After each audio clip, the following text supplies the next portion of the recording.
Sorry for the delay. We'll reconvene the meeting. Continue. I left off, I was talking about provider taxes. Provider taxes brought in a total of $209 million, while the claims tax and the employer assessment brought in approximately $22 and $27 million respectively. These were all roughly 2 to 3% above projections. On the other hand, cigarette and tobacco taxes, which brought in approximately $70 million, came in 3% below projections. And after several years of double-digit growth, revenues actually declined by 1.2%. I know that Tom and Jeff have been looking at this into it deeper. I will defer to them as to what they speculate the causes might be. The last thing I want to briefly talk about is the cyber attack on the Change Healthcare cyber attack. As you know, Change Healthcare, which provides clearinghouse and administrative services for healthcare providers in Vermont, which includes DVA, Blue Cross Blue Shield of Vermont, MVP, and Cigna, all experienced a major cyber attack back in February, which caused widespread disruption. Particularly for DVA, it affected pharmacy rebates to the tune of $18.3 million. However, AHS and DVA expect these rebates will be paid in fiscal year 25, and they will provide updates to us throughout the year. Thank you. Questions? Hearing none, thank you very much. We'll now move on to agenda item number 3, the official state revenue estimate by economist Jeff Carr and Tom Allen, present the consensus revenue forecast.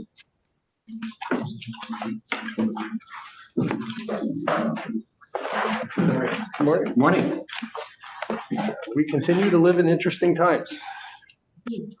Yeah, this one I don't think is terribly complicated, but you wouldn't know it by looking at some of the tables because there were a plethora of tax changes and fee changes and allocation changes and formula changes and some special fund here and not there. And so when you just look across the lines, it's tricky to know everything's happening. But from a broad perspective, despite the really high interest rates and interest rates that in real terms are biting even harder than they did when they first went up, because when inflation drops, the real interest rate actually is higher. And one would have expected the economy to slow much more precipitously than it has. It's been a gradual slowing, but it's really just kept humming. And that brought revenues, particularly personal income revenues in fiscal 24, higher than expected. Now, it's not like they're growing gangbusters. We had forecast a decline, and there was small growth. So that, however, is likely to continue. So the two categories that comprise more than 90% of the overage in fiscal 24 are personal income and interest income. And those two are likely to be comparably stronger in fiscal 25 and 26, even though interest, of course, is declining because interest rates will be dropping and the cash balances in the state will be dropping. So that, in a nutshell, is what's in the forecast. And in addition to that, it's about $50 million a year in additional tax revenue and fee revenue. So that's kind of the Across all the picture. funds. Across all the funds. That's across all funds. Yeah. Right. In the general fund, the tax and fee measures are about 24 million. And and I look at it more broadly, I think, than Tom does on the personal income tax and net income tax, net interest increase or up.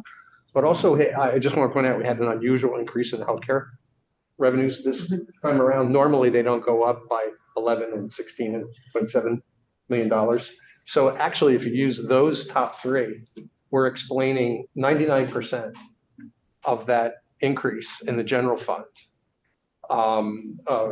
after deducting for the 24.4 and the 23.6 that come from the general fund tax and fee changes. Yeah, there are a few other categories that were strong, like insurance was stronger, right, both because of rates. Another record year for captives. Yeah. But as insurance rates go up, there's more incentive to move into a captive. That's how government benefits from inflation. Right. But a lot of the other ones, the big consumption taxes and the like, were very close to what had been expected. So, and remarkable that they're hanging in there despite these high interest rates. I think that it's both good news and bad news that the economy is doing well in the face of those, because inflation hasn't come down as much as it might otherwise if things had slowed more precipitously. So the Fed's keeping interest rates higher longer, and as inflation drops, they bite even more. And so the economy is actually a bit more vulnerable going ahead to slowing from that. Because even if they turn in September, which is expected now, but gently, like 25 basis points a quarter or something like that, it's going to take a while for that then to, transmit through to the economy. And that's not a big change from 5.5 to 5 1/4. So that's going to be gradual, and there'll be pain throughout that. And we have no forecasted recession in this again, which I think is a positive thing. And even though I think we were right about interest rates are going to be higher for longer, the fact that they're now coming down a little bit helps us keep the economy moving forward, which I think, Tom is right. There's a little bit of nervousness now, because if the Fed's going to make a mistake on monetary policy, it makes it when they think they're right, like they think they're right now. Okay, so that's one of the things we have to keep our eyes on. I mean, the other benefit of of interest rates being higher for longer is it's helped with the net interest thing, which is now the 4th largest source in the general fund. I hope you save this for posterity, because I never imagined myself saying that net interest is the 4th largest source of revenue to the general fund. No, 2 years ago it was $2.5 million, and the year before that was $0.9 million. Right? And then 93 million. We went through 20 years of almost zero interest rates. Yeah. So that's why net interest wasn't even an issue. We didn't have a balance either. And we didn't have a balance like we have right now. And we actually are expecting the balance to decline over the next 2 years, and certainly over the next 5-year period. But we built that in, and don't forget that as the economy gets bigger, as people earn more money, the balances naturally grow. So, but certainly not to the extent of the extraordinary federal fiscal monies that have come down from the pandemic, from the infrastructure. Now, apparently, it's even coming in, and we're getting some chip money at one of our chip fabrication facilities, I guess the only major chip fabrication facility, those types of things. And we still have a lot of ARPA money in the pipeline that hasn't been expended yet. It won't be expended until we probably get to the end of next fiscal year. Yeah, if you look at that, we're at about a little over $2 billion in cash, unrestricted cash reserves. And if you took that number and extrapolated it to all states in the United States, it would be more than $1 trillion. And in talking to counterparts in New England, virtually all of them are in the same boat. They've got just a lot of banked money, and interest is all of a sudden generating a lot of money. But $1 trillion sitting on the sideline in dry powder, much of which will be spent by fiscal 26, is a tremendous amount of stimulus. And you look and you say, well, Washington's not passing anything new, but that's out there. It's going to buy a lot less than people thought it was going to buy at the time, because prices are so much higher. And even by the time it gets expended, I think there'll be overruns and various things like that that'll have to be contended with. In fact, I think there are going to be far more challenges on the expenditure side of the budget than on the revenue side. We don't get into that, but I think the way costs are going up, difficulty in projecting what expenses are going to be is going to be a big issue, and what it'll buy. The interesting thing is we haven't said much about the transportation fund. We give it a couple $1 million a year for the next 5 years, including the temporary registration for EVs and plug-in hybrids. But the E-Fund, if you remove the tax and fee changes over the 5-year period, we actually have it down by $5.2 million.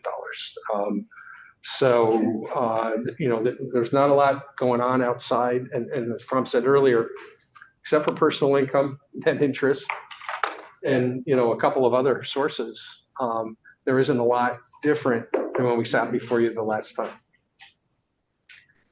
On the education fund, to some extent, isn't it kind of a blip that we would anticipate because of all the money that went into households and was spent? And certainly the sales tax is one of the bigger revenue streams into the ed fund. So I don't know, in some ways, doesn't it parallel the general fund where you have those higher revenues, but instinctively that they're not there on an ongoing basis. And I think, when we built the budget, we were trying to be very, very cautious about identifying or segregating what was ongoing base versus what would be that more temporary influx of revenues because of all that money and people were buying and spending, and certainly the sales tax is one of the biggest beneficiaries of that. Yeah.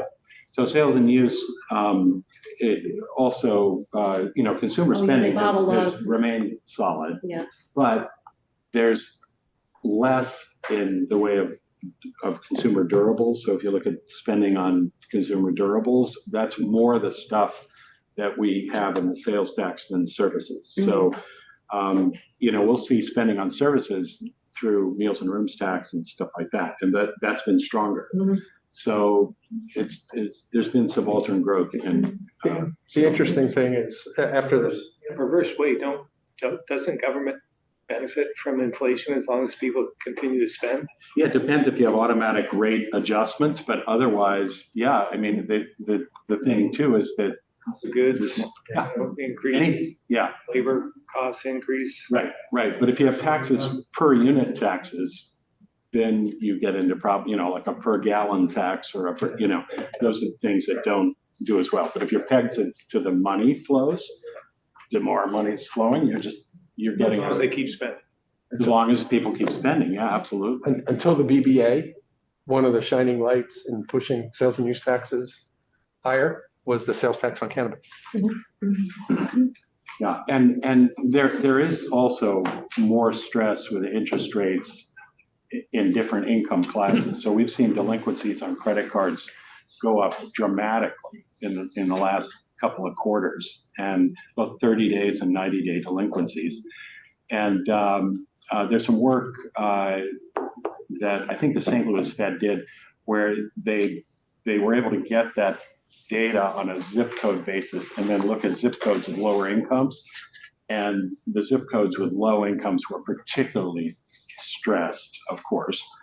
But credit card interest rates are average like almost 21%. So, if you get hung out to dry with that, you don't have very much time to correct and deal with it. So it's not a surprise. But delinquencies in the poorest zip codes went from about 14% to 21% in the last several quarters. So that's problematic. Were you able to look at that in Vermont, or that's just national data? No, they have some state data, but it's only the really big states because samples are too small. The New York Fed is who compiles that, and so yeah, they don't have Vermont. Can you talk a little bit more about the gap in sort of the growth in withholding and wages compared to the growth we're seeing in the personal income tax revenue? So the growth in real wages, or yeah. So real wages, I think there's some charts on real wages in here. Let me just refer to that. So starting on page 21 and 22. So what I'm looking at is earnings, not just wages. So that's the wage times the hours. And this is for all private sector employees.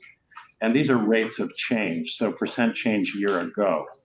And so on the chart on page 21, this is the green line. The green line is average weekly wages, percent change versus year ago, and the other is CPI inflation. So you see what the pandemic did initially was you had a big increase in earnings, average earnings. And then while inflation was really low, and then as inflation came up, earnings didn't keep pace with inflation. And now in the last year, average earnings, so wages have gone up a little bit more than inflation, but not a lot. Over the entire period, pre-pandemic to now, you go back to December of 2020, inflation's increased about 21% for all items, and average earnings have increased 26.1%. So wages have increased a little bit more than inflation, but distributionally there are huge variation. These are big averages. And then if you look at like which things have gone up a whole lot, and by individual component, which is page 19 and 20. So page 20 is everything that went up at rates lower than the 21% for all items. And page 19 are the things that went up more than all the things that went up that much. But if you go to about the middle of the page on page 19 and you find where 26.1% is, it's food at elementary and secondary schools. Everything above that would have exceeded any wage, based sort of affordability. But the perception is what shows up on page 22.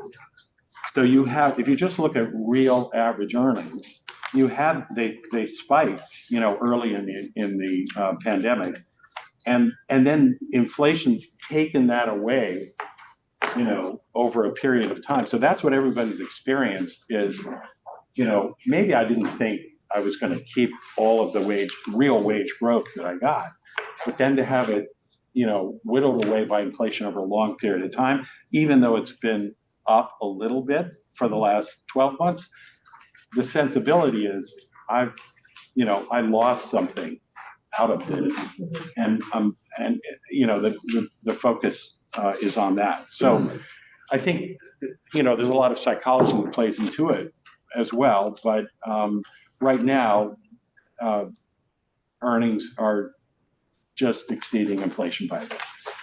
And that's And a CPI too. not to put too fine a point on it, but so if we see all of this and we're seeing this growth in our personal income revenue, where is that revenue coming from if it's not from here? Well, some of it's from there, because we only saw, what was 2.7% personal income in fiscal 24. So withholding that's performed not, as we thought. yeah, that's not gangbusters. What didn't was paid Estimated. returns and estimated payments, which are a function of what people expect for their tax liability. And I guess we should have expected that in a high asset price environment. But there is more income that has likely landed in higher income groups. Now those aren't always the same people year to year when you look at that, but that's been true over a long period of time. Well, And so that increases the effective personal income tax. It's that's on page 38. If you just look at all personal income receipts relative to adjusted gross income, that's the effective tax. We don't have tax year 2023 data yet, so that won't be available until October, when the people who file by extension file, and then there'll be time for them to get the data. process it, right, sure. But this is for 21 and 22, so 22 is the last year that we have it for. So that's page 38, and you'll see like the effective rate was 3.69 in 2022 and 3.84 in 2021, and those are the highest that they've ever been, and that's largely because there's more of the earnings, more of the adjusted gross income has gone to higher income taxpayers, and they pay higher marginal rates. The page 39 has the effective rates by income class, and you see it's progressive. And it's a moving target. It's a moving target because in Vermont, we have very strict estimating rules. We penalize people very heavily for underestimating their taxes. So we encourage people to make high estimated payments to avoid paying interest and the penalties on it. And those are expectational going forward. But what the safe harbor is last year's liability at this year's rates. So we have a lot of, the inflation, everybody has their own inflation rate. It's not the CPI inflation rate, each individuals. And I think what people are seeing is that the price of food and the price of energy is going up and down, but the price of food has gone up. And so I think people are experiencing their own inflation feelings, and it's focusing on the things that they buy all the time. I mean, part of the problem with the CPI is it's only half the population, and there's a rental imputed value of housing in it. So it's like you rent your house and they impute the valuation on it, and there's big time lags between the way it feeds in to when the costs change. So I think the net effect is that the psychology is that people are feeling bad because they see things that they paid for before the pandemic higher than what they are now, and the everyday things that they buy, and they don't think about things. They look at the price of a car. I mean, I remember when $1,000 car payment got you a cheap condo and not an F-150 truck. You know what I mean? So those are the types of things that are playing into psychology. But in PI, if you look at what happened, I follow components very closely of it, and based on what I expected, three things: higher personal income estimated payments. They were up by about 35 of that 100 that personal income was up. Higher paid returns. I expected about a $15 million decline from the previous year. It flipped by about 30 some million dollars because it turned out to be a high teens increase over what was the second highest PI paid return season we ever had. Okay. And then thirdly, because of a lot of things with the child care credits and things like that, I had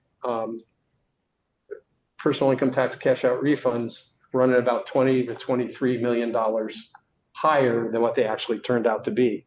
So if you look at those three components alone, all you have is about the $3 or $4 million that PI other was up, and the $4 million that PI withholding was up versus what I was expecting for the components. That explain those three things: lower refunds, higher estimated payments, and higher paid returns in April generated $75 to $80 million of the $100 million. Well, actually more than that, $85 to $90 million of the $100 million up.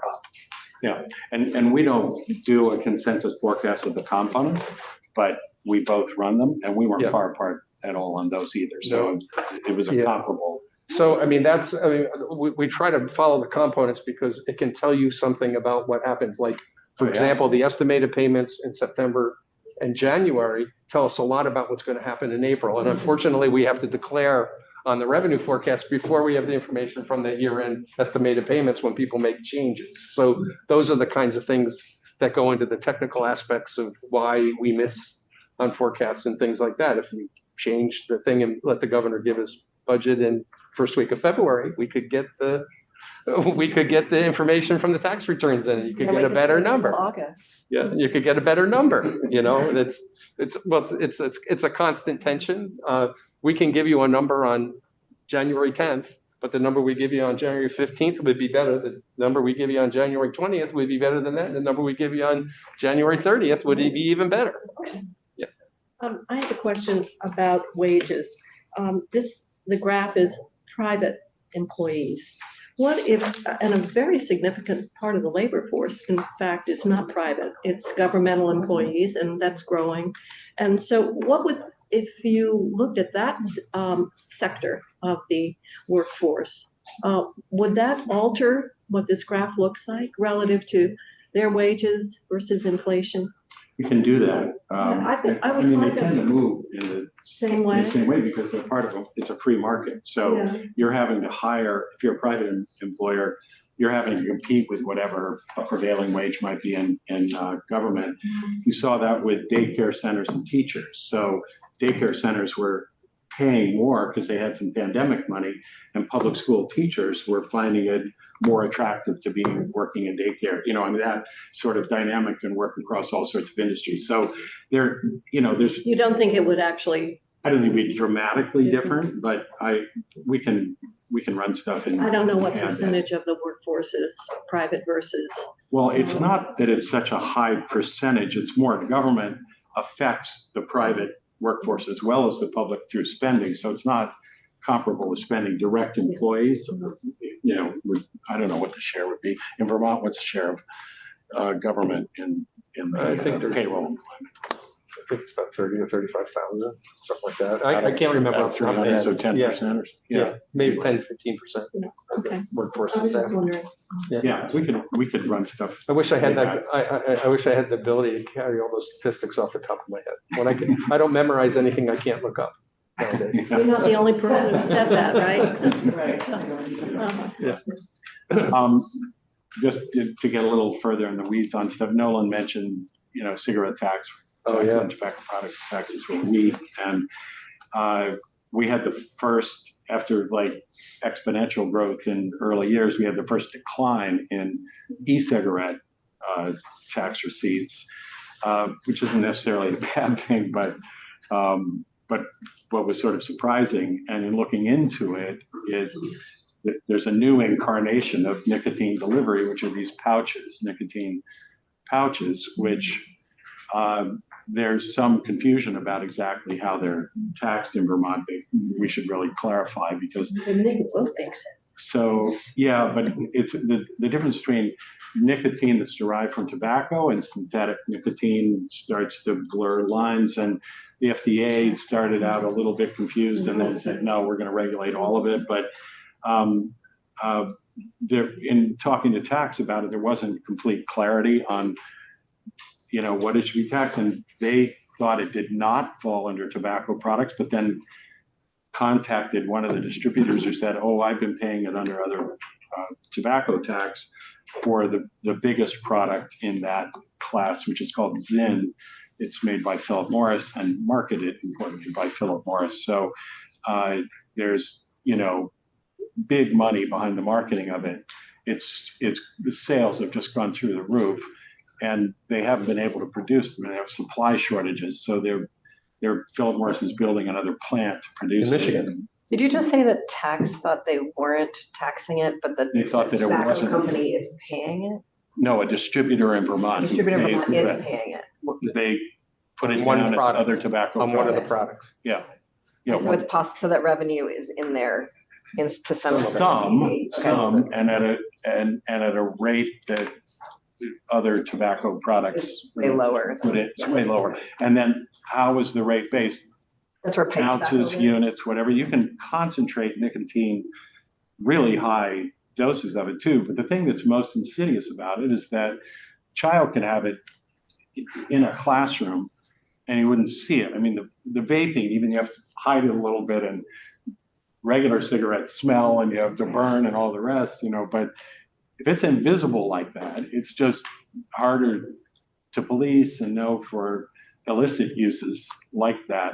And of course, every bit is addictive. And essentially, their marketing push is to create addicts at the youngest possible age, so you have the longest available stream of revenue that you can extract from an individual. And so this is just yet another variation. It's hard to stay ahead of all the new innovations, but there should be just some attention to that. Otherwise, if we don't do anything, it's probably about 5 or 6 million a year less over the whole 5-year forecast period than there would have been before.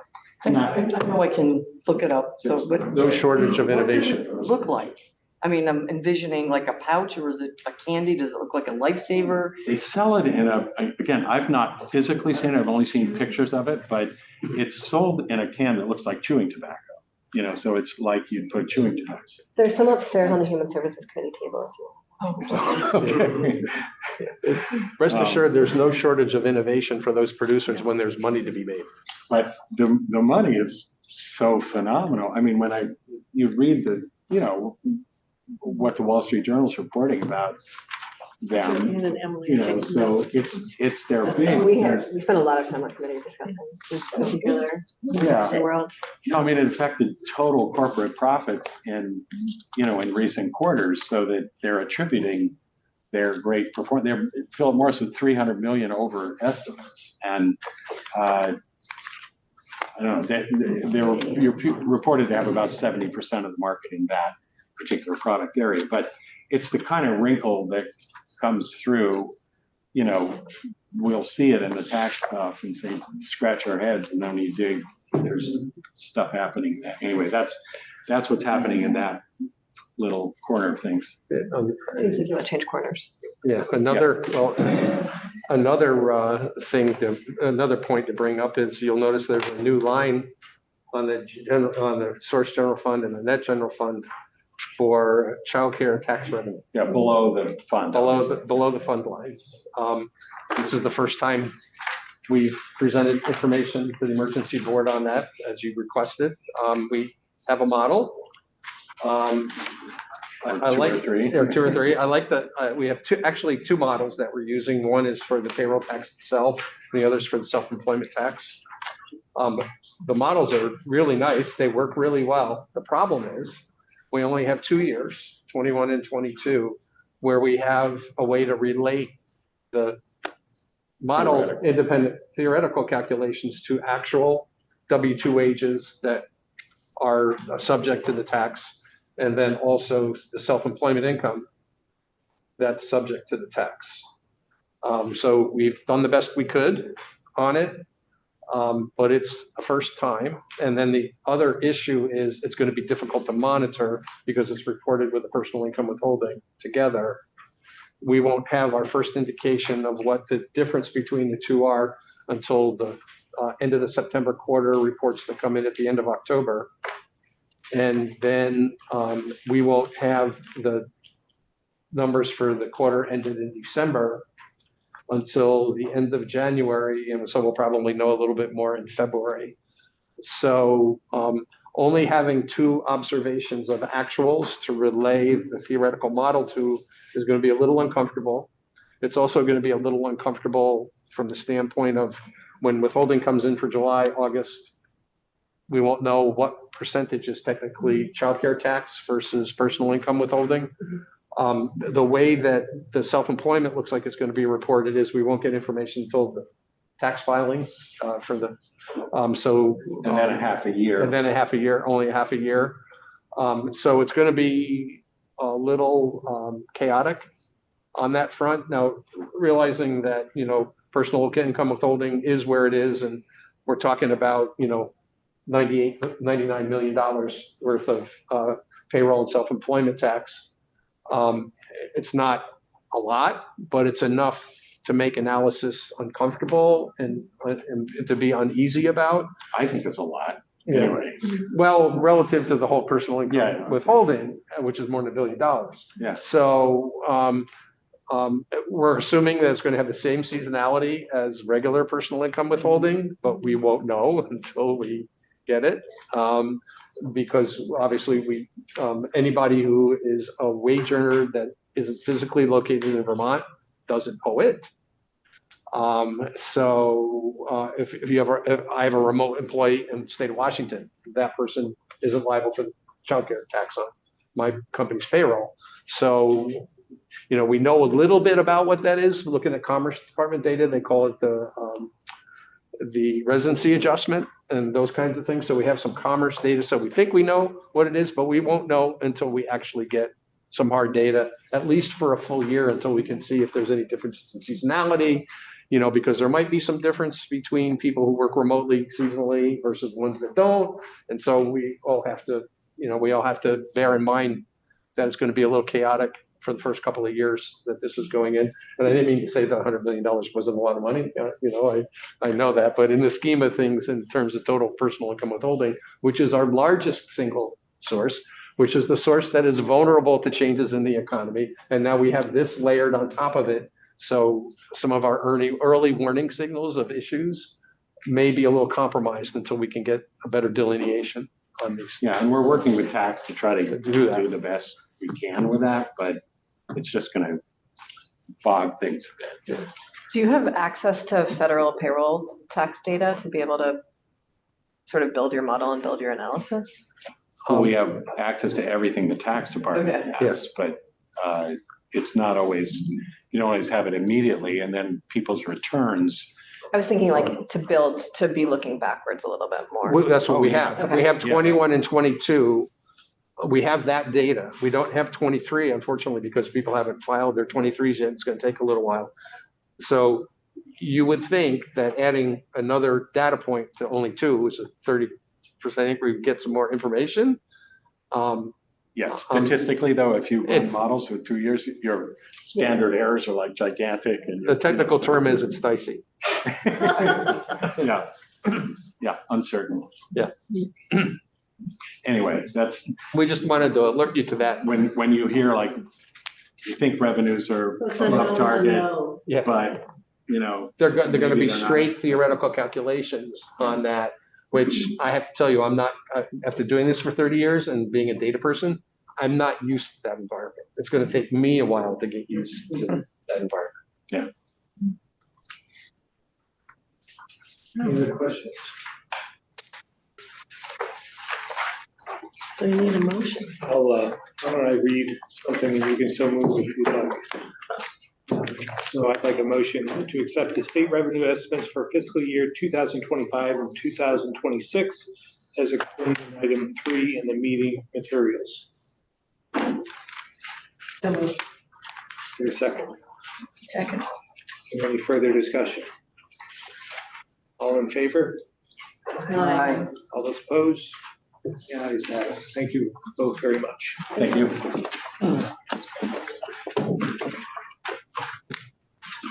Agenda item number 4 is the Education Fund Outlook, which will be available for review by the board. It looks, from our standpoint, the Education Fund Outlook is in the meeting materials. Julia Richter from JFO is available to answer any questions if you have any. Are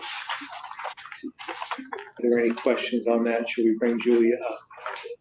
I have one question. Julia?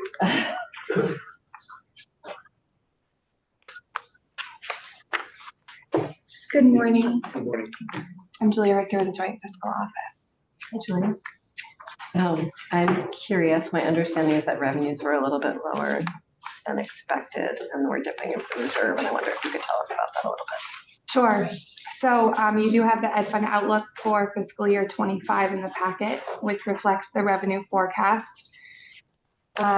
As you mentioned, with the updated forecast, the Ed Fund revenues are projected to come in slightly lower than previously estimated at the close of the legislative session when the yield bill was adopted and the legislature adjourned.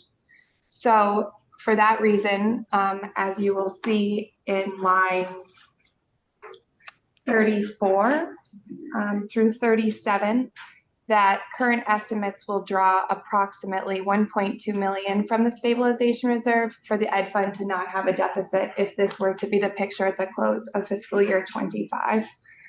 Estimating to draw these funds from the stabilization reserve would result in a reserve of 45.8 million, which is approximately 6.5 million lower than the FY24 reserve target of 5%. That being said, there will still likely to be reversions to the education fund in fiscal year 25 in the BAA.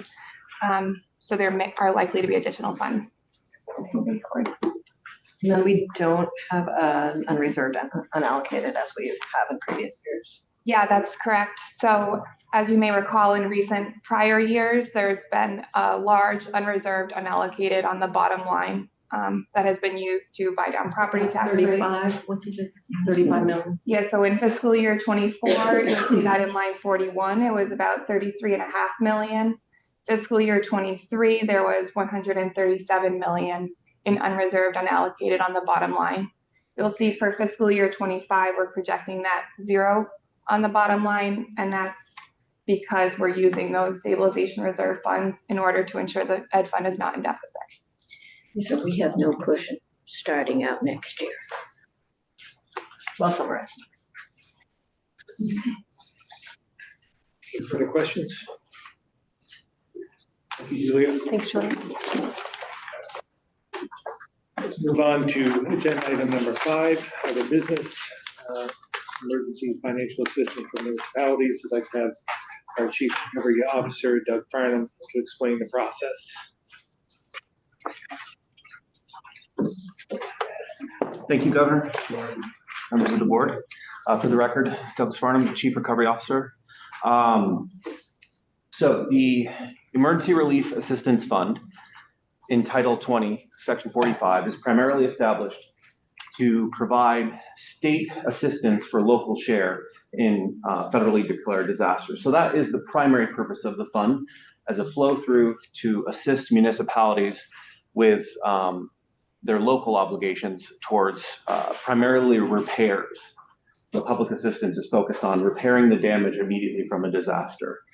Included in that section as well, in the purpose of the fund, is the ability for the emergency board to authorize the agency of administration to provide grants or loans to municipalities in the event that I think in preparation for unforeseen circumstances.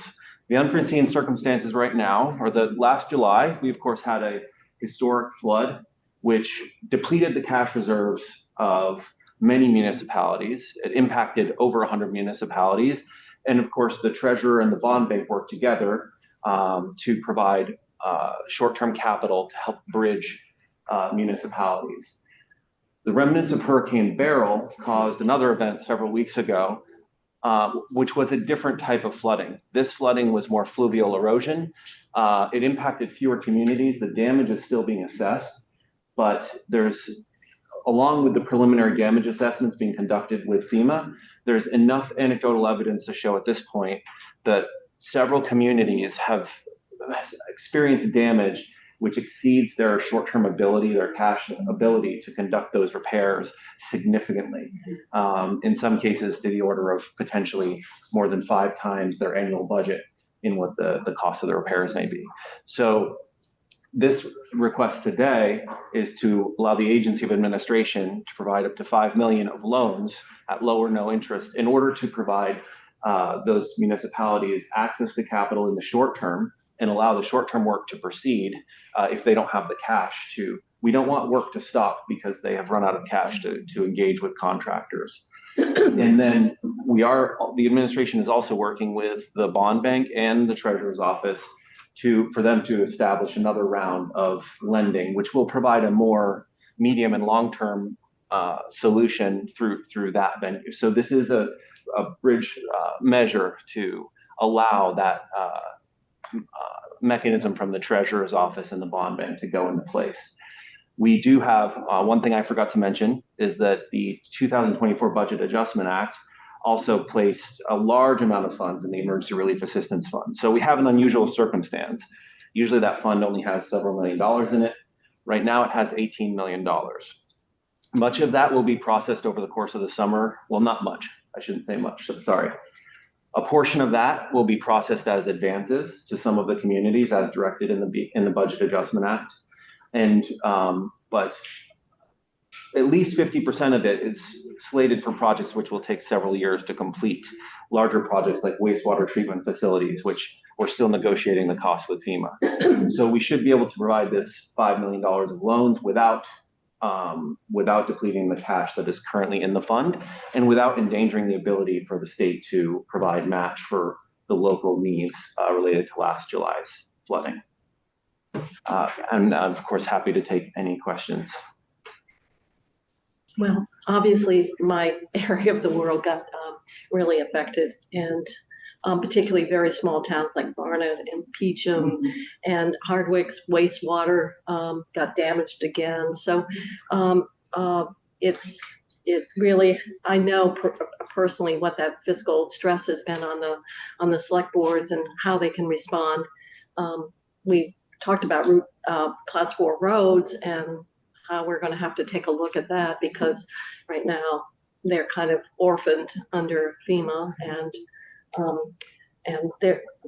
and some of them are not like a private driveway to one house. They're 6 or 8 families or households on some of these roads that are just blown out. So I guess we were prescient and didn't realize exactly what we were going to be confronting quite this soon.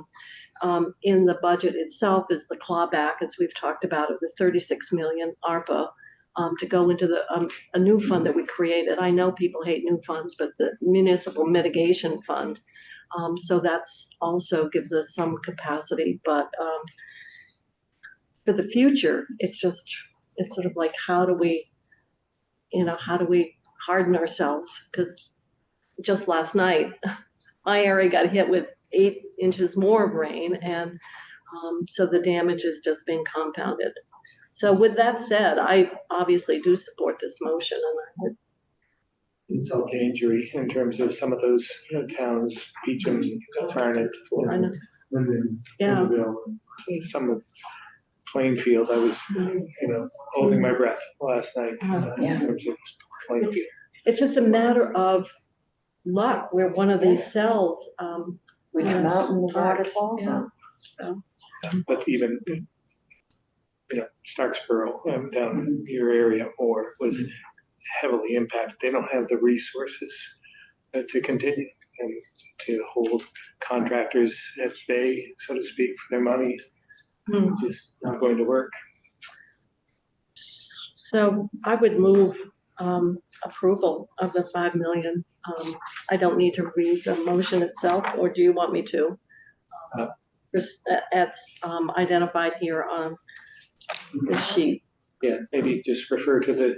Item number 5, that would authorize Secretary of Administration to expend the 5 million from the ERAF fund, and with the understanding that we're on the 8th, when we come back, we can have a second look in terms of what the fiscal need looks like at that point.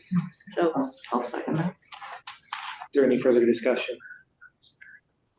All those in favor? Aye. All those opposed? Ayes have it. Thank you very much. Is there any other business you'd like to discuss? I have one thing to just think about. It's something that I've been thinking about all week. And last night's storm, the impact of that amount of rain in a short period of time, brought it more to light. We have an incredible amount of woody debris that is impacted. It's alongside some of those floodways and park there now.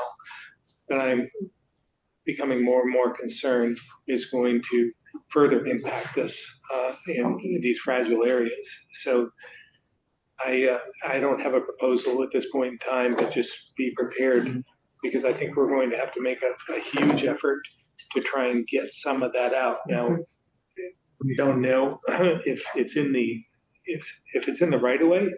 FEMA can assist, but this isn't in the right of way. This is down in some of the floodway near the rivers and so forth. And one more storm like happened last night. I don't know how much of it was in reaction to some of the debris that's left from 3 weeks ago that we haven't had any time to pick up and remove. But we're going to need to really focus on that, I think, to prevent further loss in the near future. I agree. And one of the things that I was at a community meeting environment, and Senator Welch was there. They were talking about, I think, all the things that were recommended in terms of the ditching and trying to prevent erosion and so forth. And there was like, we did everything we were asked to do, and look at where we are. And the whole issue around, well, of course, dredging came up, and that's a different issue, and A&R can speak to that. But what I asked Secretary Moore, and maybe a Secretary of AOT as well, is to meet with some of these small towns, because they want to talk about their experience and what they thought didn't work or what did work. And I think that debriefing could be helpful as we look at the issue, like you're talking about debris, but looking at also our standards. Are they what they need to be for the what we're experiencing today? And so I think that could be helpful to look at those sort of as case studies. Again, I've been questioned about this numerous times about dredging. We did issue 400 permits for dredging since last year, so it is happening. But you can't do it throughout our whole No. entire system. It just doesn't work. It's All it does is increase the damage Velocity. further down, yeah. But I think what we can all agree on is that we need more capacity to store this water Yes. in the short term. Mhm. So I think, let's agree on that, because dredging down may not work, but building out capacity. We did have the bill on better mapping of our. And we're that's being done as we speak, but that's, everything flows downhill. So what you do in the upper elevations will impact the lower elevations. So we just have to be careful on how we do this. But I think we all agree more storage is going to be the answer in these times. And these programs that we've built for a single event or a single year, we need to think about what it would look like and the fiscal impacts of doing that in an ongoing way It's for going to multiple be an storms per ongoing year, right? effort, right? Yeah. I was just looking at the dam off Route 2, on 32, that incredible amount of sand and just debris, wood debris behind it. And that's a natural kind of reservoir. And then that goes down, plugs up a culvert, and Yeah. it doesn't take long. So that's the type of thing that keeps me awake at night and something that we need to contemplate. But it's going to take resources and dollars and a real effort it's not going to happen overnight. It's a huge Wow. problem. Person's property in Brook Road in Middlesex, the number of trees that are down in that brook, There was a tree down here on Elm Street. Go up Brook Road in Plainfield, and you'll see Oh. that's gone. the amount of tree stumpage and so forth that's through that Yeah. corridor that needs to be removed, even as we're cleaning up and rebuilding.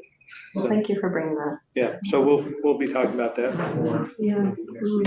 Creates money. Well, Do you need a motion to? Need a motion to I move to adjourn. all those in favor? Aye. All opposed? Thank you all very much. what time is it?